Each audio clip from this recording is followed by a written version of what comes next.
This is the flywheel puller from Harbor Freight. Added this hook and these screws, bolts. This is how it sits on there. You just thread these in, and they're fine thread bolts. I think they're 5/16, I'll check on that. Get them all pretty much in the same depth so it pulls level, and that's it. Right. This is my setup. It's hung between two 2x4s, and it's plenty of strength to this is about 300 pounds, a little more maybe. Didn't even creak or anything. This is 5,000 pound rope, but you could use whatever you want.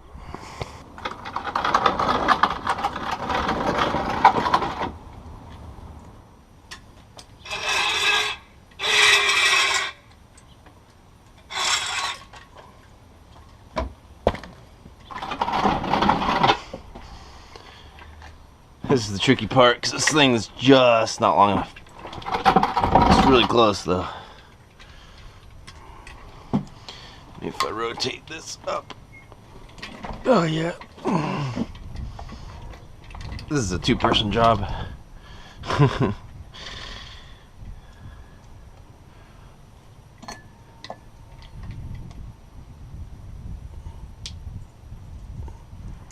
Oh yeah. Nice. Okay.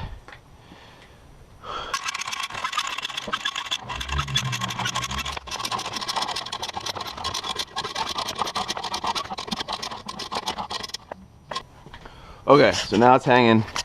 Pallets on wheels are handy.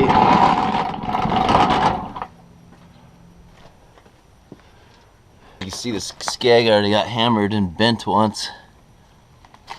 This is the boat I'm gonna sell.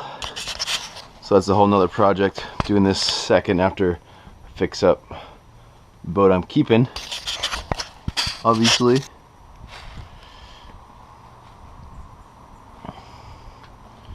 But it's winter time, by the way, too, so I can't really sell it, is why. So I gotta wait till spring. If it was summer, maybe I'd be in a bigger hurry. I don't know. Okay, so these are a pain in the ass, by the way. I use an engine hoist if I could, because you just can't move it, at least by yourself, very well. So it's actually easier for me to move the boat. Actually easier, but not that easy. Okay, so there.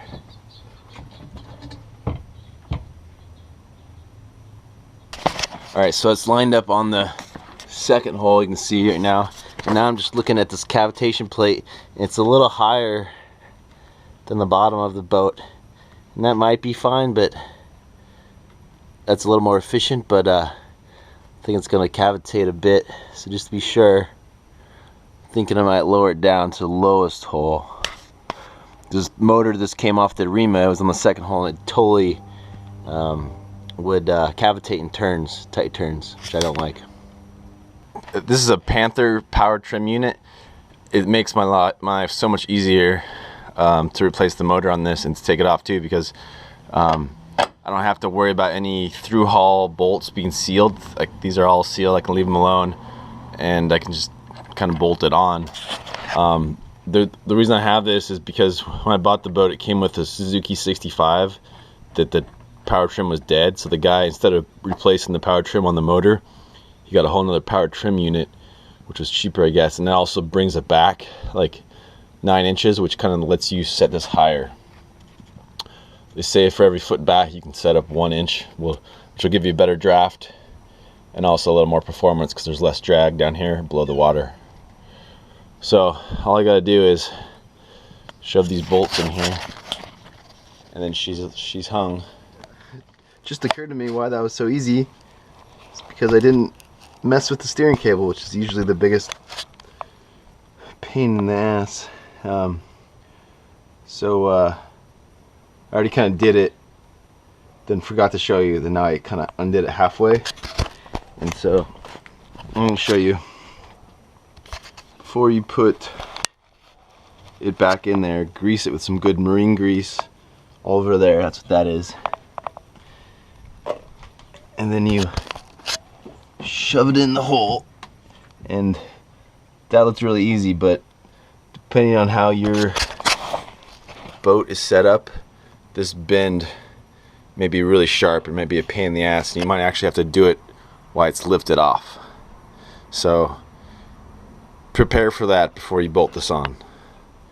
And then you take a big old wrench, and you make sure this is not cross-threaded, and you tighten this down with some good anti-seize, and then you're pretty much done. The reason for the grease on there is because you want to get it back out again someday, and also it helps. I'm not sure if it goes through to the tilt system, the bearings. I don't think it does, but definitely want to not have it seized in there, because it's even a bigger pain in the ass. Because you got aluminum and steel, they don't mix.